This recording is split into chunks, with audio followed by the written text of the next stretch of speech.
Imagine a dish so sacred that 2 million people eat it every single day. Now imagine that 99% of those people are actually committing a crime against culinary history. We are talking about carbonara. A politician recently held up a canned version of the sauce and called for a formal investigation. Not because it was unsafe, but because it dared to call itself authentic.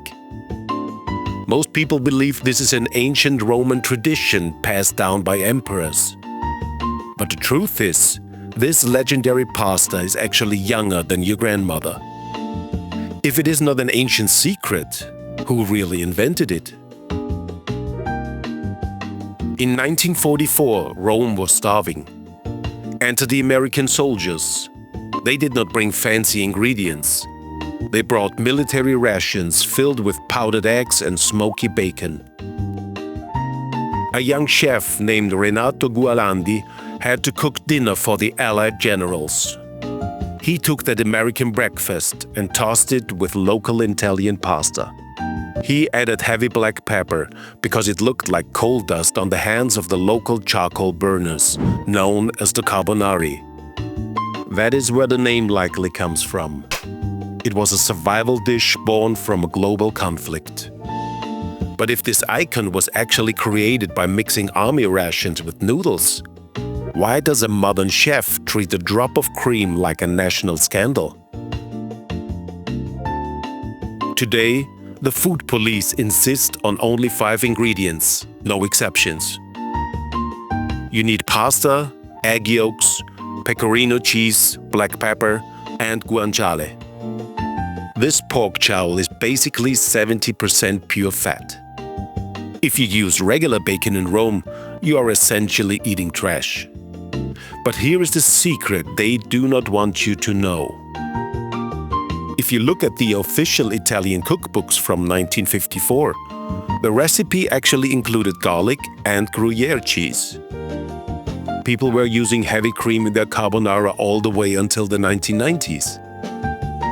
The idea of these 5 sacred ingredients is a modern invention designed to make the dish feel older and more prestigious than it really is. The chemistry of the plate is just as wild as the history. You're not really cooking the eggs. You are performing a physics experiment. If your pasta is hotter than 160 degrees Fahrenheit, the sauce breaks and you end up with a bowl of wet scrambled eggs. You have to use the starchy pasta water to create a velvet emulsion. This tiny detail is what separates a masterpiece from a mess. This obsession with authenticity is worth a massive amount of money. Products that sound Italian but are not actually made in Italy cost the country 130 billion every year in lost sales. When a giant food corporation recently released a carbonara in a can, the internet in Italy almost exploded. They called it cat food. They called it a direct insult to their ancestors. But they forget that their ancestors were just hungry people mixing whatever they had in their pockets during a world war.